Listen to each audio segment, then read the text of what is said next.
You know, we're almost 2 years into this console generation. I know a lot of people think we're like 2.5, 3 years in. We're literally just past the 1.5 year mark for both the PlayStation 5 and Xbox Series X and S. And, you know, we have still yet to really see the fine details come out, or the things that are going to just blow us away. Like, I think we're seeing some tremendous things from these consoles, but obviously cross-generation is holding some things back. And you also have some other instances of possibly even games made on PC kind of holding things back just a little bit. But, you know, I think at the end of the day, you know, Sony is on a right path. We have this announcement right here that is kind of trending in a really good way to really showcase what the PlayStation 5 can do. And I, for one, love to see stuff like this, because I want to see, and I've mentioned this numerous times before already, I want to see developers, even third-party developers, take full advantage of each consoles. I thought that last generation too, right? I thought, hey, if developers want to take advantage of Kinect and include something there, more power to them. If they want to take advantage of the DualShock 4, the Lite, or whatever, or the touchpad, do it. I don't understand why they wouldn't. You know, it's like, do take full advantage of what each console can do.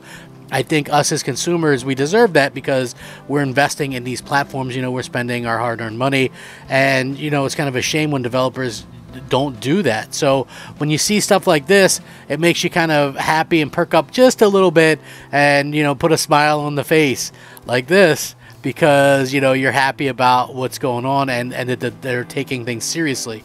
And that's the important part for me as a gamer, as a consumer as well. I want to see, you know, the serious side kind of come to fruition when it comes to everything that Microsoft and Sony are doing, their developers and things like that. So the PlayStation 5 did get some really good news today. It was a hell of a week for news from PlayStation this week. I think we all can kind of see that, and we all kind of look at that and go, you know, PlayStation really had what I'd like to consider a fantastic week. That's not to say anything negative on Xbox, but Xbox had a relatively quiet week in comparison. I mean, obviously, Sony had, you know, good news with God of War. They had good news with, you know, 2 studios deals finally closing, both Bungie and Haven Studios. So we're getting a lot of information and things from Sony side of things. It's almost like pulling teeth on the other side with Microsoft. Hopefully we get some more news sooner rather than later, but, you know, it's going to be interesting to see where everything kind of lines up and how things play out. But I gotta say, this right here is exciting news as a PlayStation 5 owner, and I want to get into this right now. So let's go ahead and get started. Thank you guys so much for joining me. It's going to be a heck of a video. Let's go. To kind of talk about how things are kind of going forward, I wanted to get into this because I feel like it was a very good topic.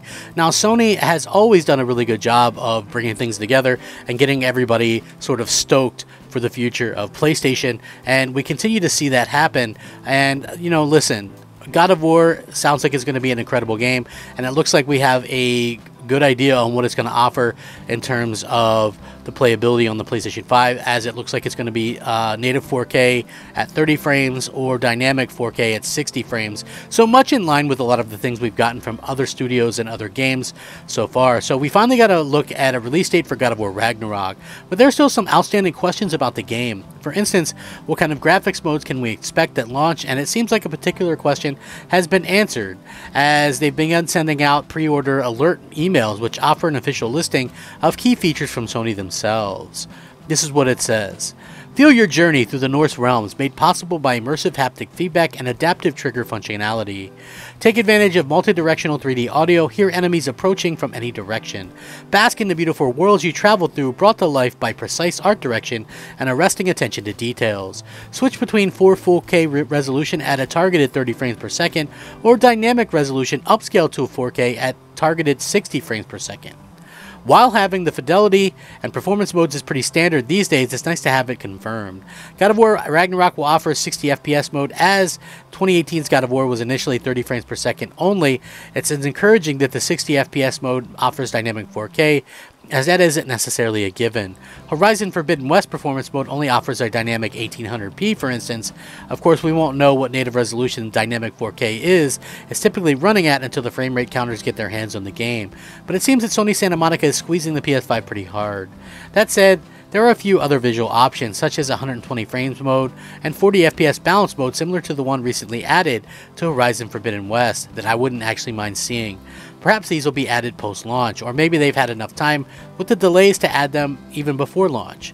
Speaking of launch, pre-orders for God of War Ragnarok actually went live, and wow, pretty incredible to see that the collector's editions went out there and just did phenomenally well. They've been sold out, and scalpers apparently are selling them for absurd prices. This is pretty crazy to see. They've already sold out of the God of War Ragnarok exclusive CE, and this is in the UK. I'm going to link this in the description so you guys can check it out.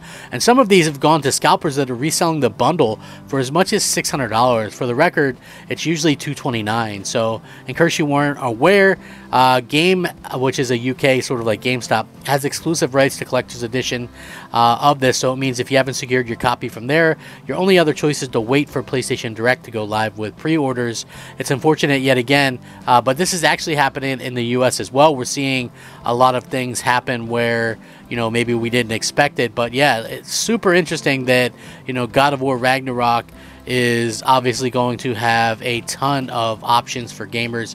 I'm excited to get it. Usually I get, you know, the collector's editions, but, you know, obviously sometimes, you know, especially around the holidays, I can't really make sense of going out there and, you know, spending that much money just at this particular time. Like, I think it's a great addition, and I think, you know, it's going to be really cool. But I also think that at the end of the day, what we're going to see is, you know, I'm just going to be happy to play the game. You know, I would, like I said, I would love to have actually gotten it, but you know, $250 is an extensive amount of money, considering everything that's kind of going on and all the other games that are kind of out there, and, you know, just kind of taking advantage of everything. So yeah, you know, interesting stuff to say the least. I gotta say, you know, listen, I think the game looks good. I kind of figured that we'd get a 60 frames mode because, again, it's a cross-gen game, so anything that is going to run, you know, on the PS4 as well is going to be able to double the frame rate on the PS5.